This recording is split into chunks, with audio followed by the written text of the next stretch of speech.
All right, welcome everyone to today's episode of Shannon Reads 1099 Instructions. Today we are going to pick up on the 1099 NEC instructions where we left off last week.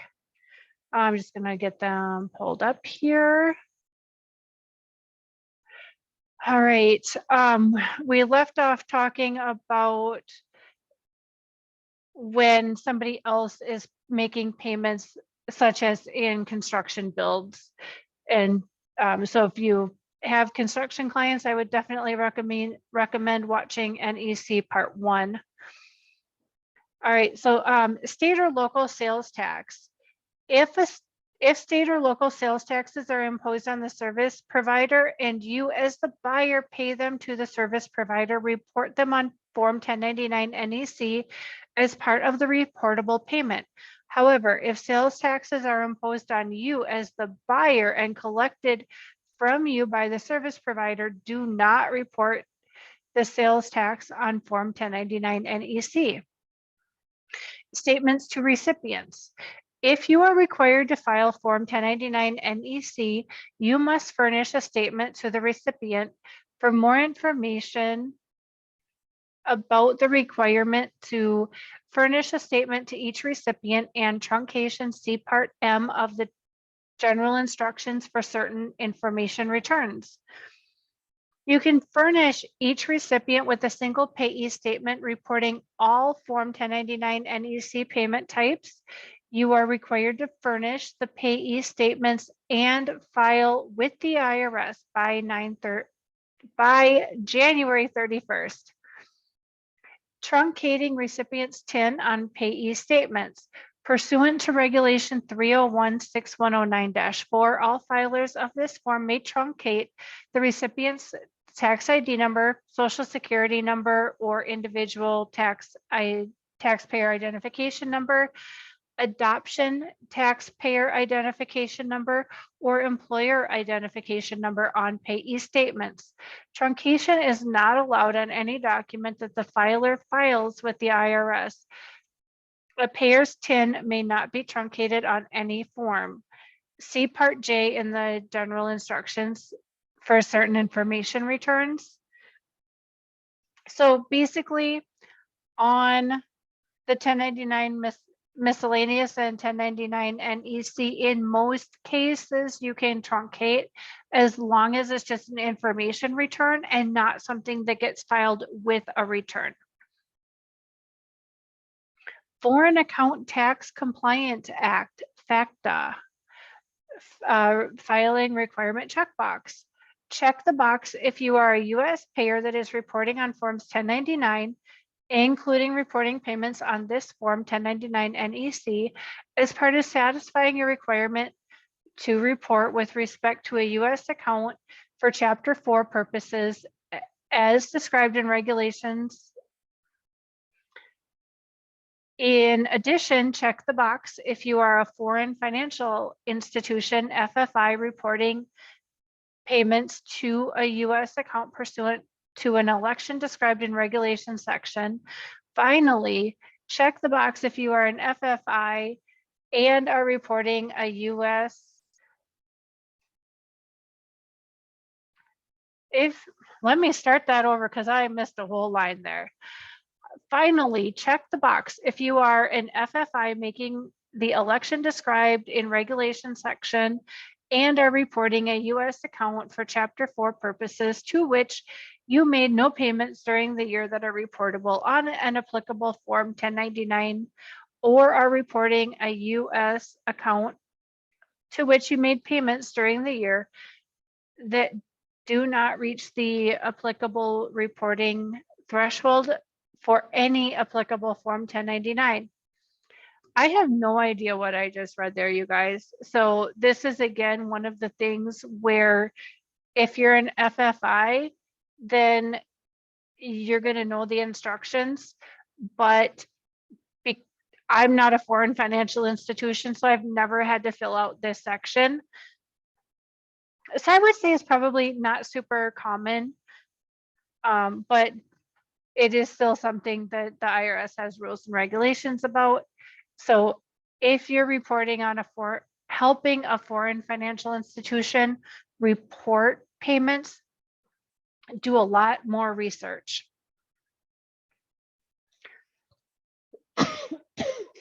Sorry about that. Second TIN not. You may enter an X in this box if you were notified by the IRS. Hold on just 1 second.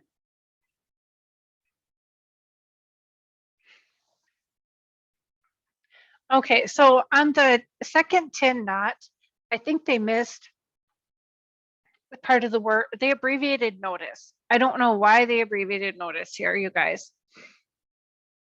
You may enter an X in this box if you were notified by the IRS twice within 3 calendar years that the payee provided an incorrect TIN. If you mark this box, the IRS will not send you any further notices about this account. However, if you received both IRS notices in the same year, or you received them in different years, but they both related to information returns filed for the same year, do not check the box at this time. For purposes of 2 notices in the 3-year rule, you are considered to have received 1 notice and you are not required to send a second B notice to the taxpayer on receipt of the second notice. See Part N in the general instructions for certain information returns for more information. Tip: for information on the TIN matching system offered by the IRS, see the general instructions for certain information returns. What happens when you receive a TIN mismatch is you or the client are obligated to go back to that client, to that subcontractor, independent contractor, and have them fill out a new W-9 with updated information. If the information matches, then I usually will send out, with all the clients I do, I probably get about maybe half a dozen TIN mismatches a year, which isn't really a whole lot. I've definitely talked to other preparers who have a lot more TIN mismatches every single year. But if you don't do your due diligence and try to get the tax ID information to match what the IRS has, then there are sometimes penalties that will be assessed. Like if you just file a tax ID number, all X's, or refused or whatever for multiple years, you could then be required to collect backup withholdings and pay those in. Corrections to Form 1099 NEC. If you need to correct a Form 1099 NEC that you have already sent to the IRS, for paper Form C, the general instructions for certain informational returns, Part H, or for electronic corrections, see Pub 1220. Caution: if you are filing a correction on a paper form, do not check the void box on the form. A checked void box alerts IRS scanning equipment to ignore the form and process the next one. Your correction will not be entered into the IRS records if you check the void box. When you're correcting an IRS 1099 NEC, all you have to do is put the correct information in the form and then mark the amended or corrected box on that return. And it will automatically override any previous 1099s that were submitted.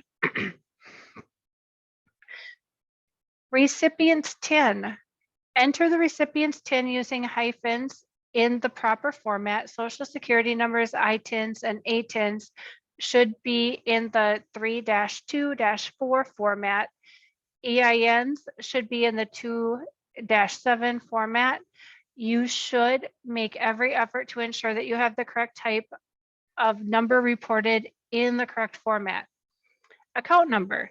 The account number is required if you have multiple accounts for a recipient for whom you are filing more than one 1099 NEC.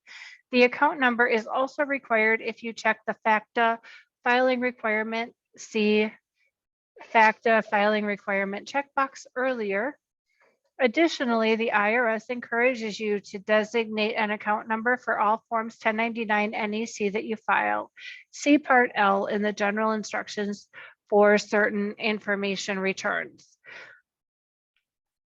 I have never actually created account numbers for any of my clients when we're submitting the 1099 NEC or 1099 miscellaneous. But we can, I can go in and read Part L of the general instructions for certain information returns in a future recording. And we've already covered box 1, non-employee compensation, in a separate recording. Oh, here is the box. Do not click void unless it's attached to a 1099 that's being paper filed, that is the other 1099 is correct. You want to check the corrected box if you're correcting a form. All right, there is just this little bit of information, so I'm going to go ahead and add it to this recording. Box 4, federal income tax withheld. Enter backup withholding. For example, persons who have not furnished their tax ID to you are subject to withholding on payments required to be reported in box 1. For more information on backup withholding, including the rate, see Part N of the general instructions for certain information returns. So basically, if you need whoever is paying the independent contractor, subcontractors, their bills needs to make sure that they have a W-9 on file for everybody that they're sending payments to. If they don't have a W-9 on file, then backup withholdings are supposed to be withheld from every single invoice that gets paid. In my experience, I have not ever had to file a return with backup withholding for this reason, because usually as soon as the vendor receives the invoice payment for less than the amount that they invoiced, they call or they email and they say, hey, what's up? And then you say, here, you've been ignoring my emails, so fill out this W-9 and I will gladly, once I receive it, gladly send you the remaining amount of your invoice. Usually I have that form back within seconds of sending the email. People really want to get paid and they don't like it when money is withheld, so that it helps push compliance.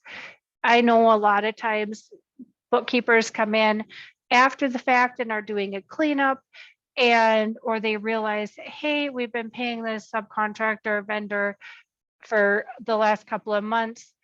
Now it's the next year, so we can't do a backup withholding. Or they're not a vendor anymore.